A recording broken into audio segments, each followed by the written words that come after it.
ನನ್ನ ಆಪಲ್ ಕಿತ್ಕೊಂಡಿದ್ದಾರೆ, ನಾನು ಕಜ್ಜಾಯನ್ ತಿಂತಾ ಇದ್ದೀನಿ.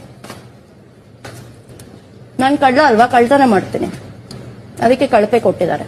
ಕಾವಲ್ ಕಾಯುವಂತ ಕ್ಯಾಪ್ಟನ್ ಕೂತ್ಕೊಂಡು ಮುಗ್ತಾ ಇದ್ದಾನೆ. रुको जरा सबर करो.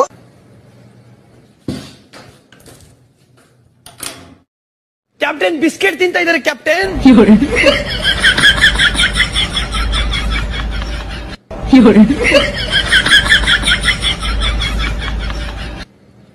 ಬಿಸ್ಕೆಟ್ ತಿಂತಾ ಇದ್ದಾರೆ ಕ್ಯಾಪ್ಟನ್ ಒಳಗಡೆ.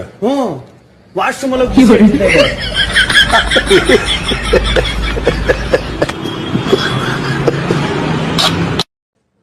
ಎಲ್ಲಾರು ಮರ್ತೋಗಿದೀರ ಅನ್ಸತ್ತೆ. ನಮ್ ಬಂದ ತಕ್ಷಣ ಏನ್ ಮಾಡ್ಬೇಕು ಅಂತ ಹೇಳಿ. ರಘು ರಘು ರಘು ರಘು ಎಲ್ಲ ರಘು ರಘು ರಘು ರಘು ರಘು ಆಮೇಲೆ ಸಿಗು. ಇಲ್ಲ ಇಲ್ಲ ರಘು.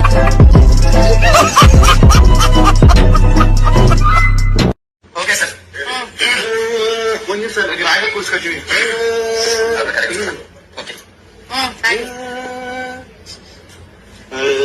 ಎಲ್ಲೋ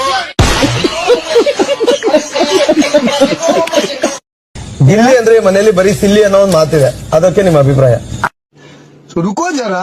ಈಗ ಸುದಿಯಣ್ಣ ಅಂತ ಅವ್ರೊಬ್ರು, ಅವರು ಹೆಂಗೆ ಅಂದ್ರೆ ಒಂದ್ಸಲ ಹಸುರ ಅಂತ ಇದ್ಕೊಡ್ತಾರೆ. ಅವರು ಆ ಕಡೆ ಈ ಕಡೆ ಓಡಾಡ್ತಾ ಇರ್ತಾರೆ. ಅದು ವಿಟಿ ಎಲ್ಲ ಬಂದು ಕಾಮಿಡಿ ಮಾಡ್ಬಿಡ್ತಾರೆ. ಹಂಗನ್ಬಿಟ್ಟು ಅವ್ರನ್ನ ಸಿಲ್ಲಿ ಕಾಮಿಡಿ ಪೀಸ್ ಅಂದ್ರೆ ಎಲ್ರಿಗೂ ಕಾಣಿಸಿದ್ದು. ನೀವು ಬಿಗ್ ಬಾಸ್ ಮನೆ ಒಳಗಡೆ ಬರೀ ಬನಿಯನ್ನೇ ಹಾಕೊಂಡು ಓಡಾಡ್ತಾ ಇರ್ತೀರಾ. ಯಾವ್ದಾದ್ರು ಒಂದು ಬ್ರ್ಯಾಂಡಿಗೆ ನೀವೇನಾದ್ರೂ ಕೊಲಾಬ್ರೇಷನ್ ಮಾಡ್ತಾ ಇದ್ದೀರಾ? रुको जरा सबर करो. ಈಗ ಅದಕ್ಕೆ ನಾನು ಇನ್ನೊಂದು ಹೇಳ್ಬೇಕಂದ್ರೆ ತುಂಬಾ ಜನ ಸೀರೆ ಹಾಕೊಂಡ್ ಇರ್ತಾರೆ.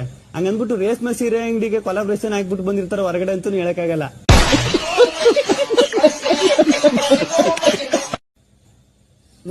ಮುಗಿತಪ್ಪ. ಪಸನೆ ಖಾಲಿ ಆಗ್ಬಿಟ್ವಾ?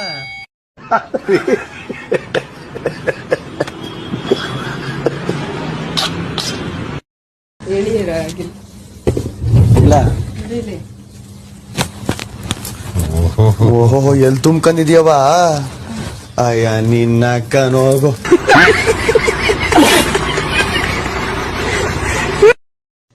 ಈಗ ಏನ್ ಮಾಡ್ಬೇಕು ಗೊತ್ತಾ? ನನ್ನ ಐಡಿಯಾ, ಸ್ಪಂದನ, ಸೂರಜ್, ನಿಮ್ಮಿಬ್ಬರಿಗೊಂದು ಹ್ಯುಮ್ಯಾನಿಟಿ ಕೊಡ್ತಾ ಇದ್ದೀನಿ. ಮನೆ ಬಾಗಿಲು ಓಪನ್ ಆಗಿದೆ. ನೀವಿಬ್ರು ಮನೆಯಿಂದ ಆಚೆ ಬರೋಕೆ ಇಷ್ಟಪಡ್ತೀರಾ ಇಲ್ಲ ರಿಸನ್ ಕಳ್ಸಕ್ ಇಷ್ಟಪಡ್ತೀರಾ? ಇಬ್ರು